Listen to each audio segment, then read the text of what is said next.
Hello, this is Raziel Cohen with ndftraining.com, and I am super excited to say that I'm at Tactical Response, a training company that I come to at least once a year to be able to do training with. They were of the first companies that I kind of discovered through social media and was very intrigued by. And I think a very good rule of thumb is you should never go to one training company and say like, this is good. Having an understanding of variety and trying out other places makes you then understand the value of better places. So this was the place I clearly settled on because I really do enjoy it here. Solid classes, so no complaints at all. So I'm now back in Camden, Tennessee, and we're going to be doing a tactical rifle class and the advanced tactical rifle class, which does require prerequisites to get to the level because obviously, safety-wise, we want to make sure you're at the level to be able to do that. So it's partially pistol, primarily rifle, but again, sidearm, secondary will be a part of your essential kit. So it's a very good place to be able to test the gear and see what works for you. So I do have some stuff that are more experimental that I do want to try out, and we'll speak about some of that today. But I want to give you guys kind of a quick rundown of what my gear is and my smaller thought process behind it. And then after the class on the Tactical Response YouTube channel, you guys will be able to check it out, the kind of debrief. So this is going to be more about what I brought and what my thought process is behind it. And that video might end up being more of what went wrong or what could I change for the future, now knowing what I learned and actually putting the gear through the test. This is a great class. Advanced fighting rifle here at Tactical Response is a great class to shake gear out in. Yeah. That's for sure. So there are two perspectives, which I agree with both. One perspective is only come with the stuff you're fully ready to fight with and like be ready for. The other perspective is I know a lot of you probably have gear that you're like, this seems like it's going to be really cool, but then you never ran it and then realize it might be a horrible idea. So I take good gear with me and I have the ability to switch out if necessary, but I want to be able to test the gear that in my mind seems like a good idea and just see how that plays out. We're going to kind of start from the bottom and go our way up. In my opinion, at least for me, I've had way too many injuries and knee pads are super, super important. So this particular set of knee pads I've had for years now is from Alta Industries, and I kept this specific pair because there's a design feature on this that I always go back to as a reminder of the importance. So I'll do a close-up for you guys. On the center of the knee pad, there's a very nice circle. And what that circle was is I was wearing this knee pad during a class, and I took a very quick knee during a drill, and a shell casing got lodged into the plastic and stuck to the plastic. And when I stood up, it was still stuck to it. And my only thought process was, oh my God, if I did not have this on. You would probably have a scar like I do on my knee. And it was sharp. I wish I would have seen this video before.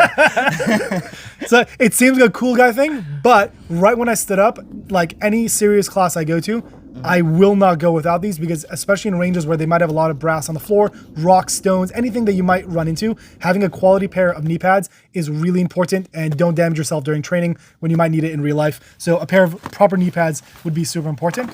Secondary, kind of in the knee pad world, you could get elbow pads or something else that I found are kind of these like, they're more like a squishy, almost memory foam kind of sleeve. So it's kind of like a sleeve that also helps with sun to block with any like sunburns and things like that. But on the elbow area, it's also kind of padded. So I'm not always going to be on the floor, but also I usually have one particularly for my shooting hand. So if my primary arm is going to be elbows down, that's going to be usually the arm I'm more focused on. Your support hand will usually be on the floor as well if you're doing a prone kind of position, but it seems to be, at least for me, generally a little bit less than my right hand. So I have at least one of these for my right side as well.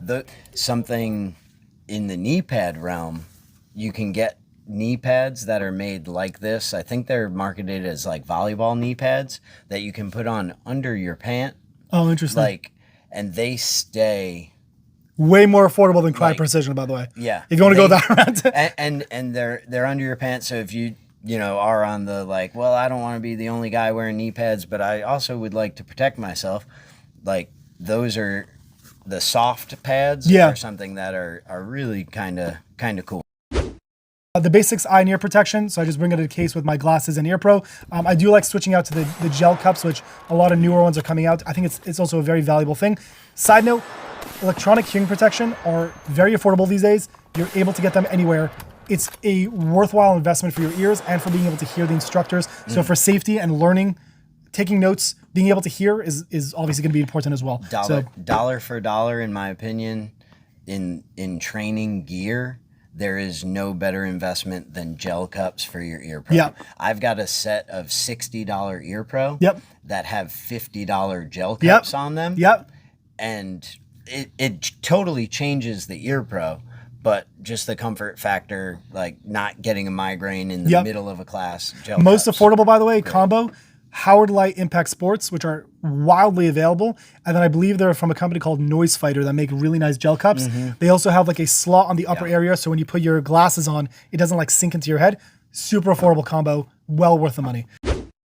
In regards to the belt itself, is a Core Essentials battle belt, and it comes with an inner belt and an outer belt. I made a dedicated video on this you guys could check out. All the accessories are from Wilder Tactical, so I have the Wilder Tactical mag pouches, rifle pouch, dump pouch, which is really valuable for a rifle class, because especially in a class setting, not just for the tactical side, if you don't want to lose your magazines or there's a lot of magazines on the floor, being able to identify your stuff just for ease of use makes it nice as well. Medical pouch on the back, and then I have the Safariland ALS holster that I'm going to be running a Glock 45-ish kind of gun that you guys might have seen the video on. So as you can see, again, the belt setup is nothing particularly special. I have gloves in front as well. Dust, debris, lead, if you're cleaning up steel targets after and don't want to get more contact than you already do. Gloves are important as well. Okay, so now we have the plate carrier setup. The number one thing you have to ask yourself all the time is, what is my purpose of use? So whatever setup on my setup doesn't mean it's going to work for you, and it doesn't mean it's the best, is my thought process going into it of why I put this together. So the term that's also very often thrown around is the Minuteman kit, right? So this is kind of going into the direction of what the Minuteman kit would be, which means I'm not necessarily going to have a lot of backup. So I want as much ammo on me as possible while being somewhat realistic in regards to its performance.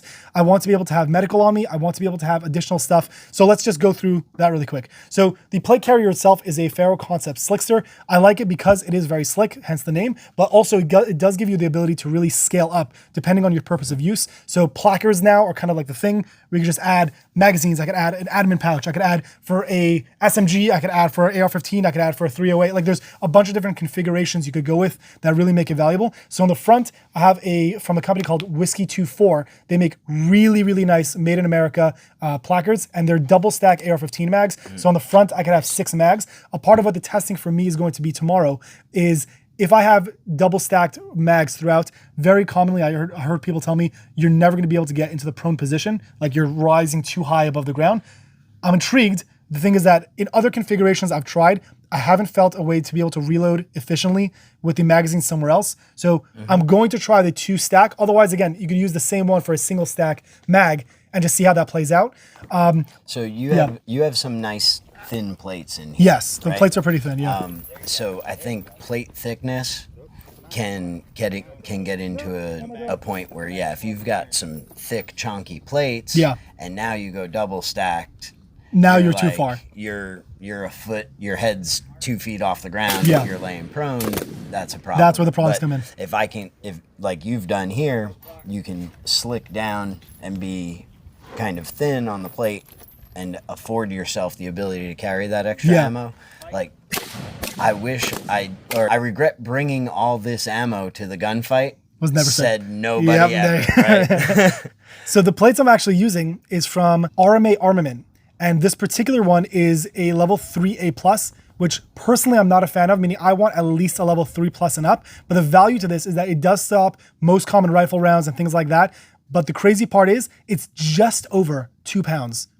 That's insane for a plate carrier setup. So traveling here also, my bag to travel here with all my equipment weighed just under 50 pounds. So for traveling, having those plates saved me a bunch of weight in regards to travel as well. So partially for convenience and also partially for having a heavier setup. Remember that each magazine generally weighs around 1 pound. So each additional magazine that you're adding additional weight to your setup. So the more weight you cut, obviously the better. The Cummerbund that I'm using is also kind of experimental. It's more of a rigid style. It's almost like a carbon fiber design that really holds tight to your body, but it has an elastic in the back that will conform to your body. Still a test. I brought the original Cummerbund as well. So if this fails me horribly, I will be able to switch it out and we'll just see how that works. But it's very rigid. So again, curious on how that's going to perform.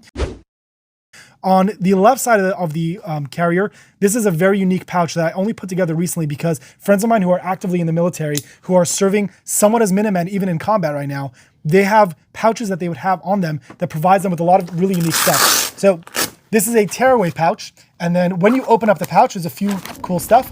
The first thing that will pop up, this is a kind of like a survival water purification kit from Cana Provisions. Super, super cool company. And they had a really lot of like thought process put into it. And then on the inside, again, is more additional stuff that I thought were small things that might be helpful in a pinch. So small roll of duct tape. I have camo paint. Again, you should be focused in your environment, in your area, what would actually be practical. So where I live and where I might end up using this, greens, browns, and blacks are very common, which is why I would use this particular paint tone versus if you live in a city, nothing at all, and slick all this down because that would really not fit into your environment, right? You need to think about your particular purpose of use and what you're going for with there. Also, for the back of the pouch, which we're going to speak about, so there are these electrolytes packets that you could also throw into your water for a few reasons. If you're going the purification route, sometimes the water could taste weird, so it might be nice to just take away the taste, so psychologically, but also you might need additional electrolytes, so having packets you could just throw in there, it gives you additional help, might be nice as well. I also do have a separate individual set boo-boo kit, so actual Band-Aids and little things like that, which really make a big difference. Everyone talks about having a good headlight for your kit, so you can go hands-on. This is from a company called Night Buddy, so it has a huge LED strip on the front, and then also directional light if you want to choose to go directional as well. It's rechargeable with USB-C, which is very common right now for chargers you might have available. So having something like this that will again allow you to go hands-on without needing to use your other equipment might be nice as well. So that's kind of what this pouch is set up for, is quick, small things that might be super helpful for you to have kind of in a pinch. On the front also I have an American flag patch. A part of the reason why I went with this particular patch, something you have to just think about. A lot of the patches I was able to find are all IR visible. It sounds cool. The question is, who is your team? And do you guys all have night vision where that'll be helpful? Or is the person you're potentially going up against the one who has night vision and now you're just a walking flashlight for the person you don't want to see you? Yeah. It's just a thought process. The question is, who's the bad guy? Who's the type of enemy you're dealing with? Do you need a patch at all, right? And then depending on the patch you have, do you want it to be IR visible? Because will that actually be beneficial to you or a massive liability? So for now, this is a non-IR visible patch because I don't have a team of guys who I'm going to be working with that I need them to see me, because in my particular case, either we don't all have night vision or only a few of us do, which means it's not helpful. It's not helpful to anyone.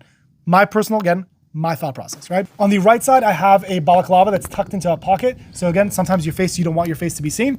And then also on the right, I have two flashbang grenades, which again, I'm going to try between flashbang and smoke grenade, again, depending on your purpose of use and what you're dealing with. The backpack is very limited right now. There's not a lot going on with the backpack. But again, in regards to my thought process, the main thing I wanted a backpack for is water. So I have a water pouch on the back, which means, again, I don't want to be running around and needing to get to a canteen. I get the pros of having a canteen as a standalone item. I understand that. But I also wanted to be able to have a solid 2 liters of water on my back that, again, if I throw it on, I have plenty of water available to me. It also gives me, again, a backpack where I'll be able to do more. For now, again, in regards to storage, just for travel, what I was able to do is I was also able to stuff the hanger that's going to be on the bottom of the plate carrier, and it just makes it easier for storage. And then also, depending on what the bag you're using, where it's going to be staged for what you need. But this is all medical equipment that would be on, it's called hanging from my body. So I have chest seals, I have wound packing agents, I have an additional tourniquet, I have any kind of like the major trauma stuff that you should have on you. That would all be on the hanger pouch, and it's a dedicated medical pouch. And again, separately from the battle belt that I have that does have medical on it, if all I have time for is to grab the plate carrier, I want additional medical nearby, because that might be all I have. I want that. That's something I would say you have to have medical on carrier and on belt separately from each other, because you need a full blowout kit, IFAC, whatever term we want to use, but you need one at least on each thing. Okay, so what we're going to do is we're going to run this and we're going to see how it plays out. If you want to see the debrief of what went right and what went wrong, make sure to stick around, and I'm going to leave a link to the Tactical Response YouTube channel in the description so you can check it out. And we're going to see what ended up working out and what was a total fail. And this is primarily going to be meant as a lessons learned thing. If you see something that doesn't make any sense, let me know. If you see something that I definitely should add, let me know. if you have experience with maybe right now, the training that I'm going to get, it did or didn't work out, but you might see a long-term issue or you might see a long-term solution. Let me know, because the internet's a powerful place. We have a lot of people with different experiences and wealths of knowledge. So let's utilize it together to see what we could come up with. And I'll see you guys in the debrief in the next video.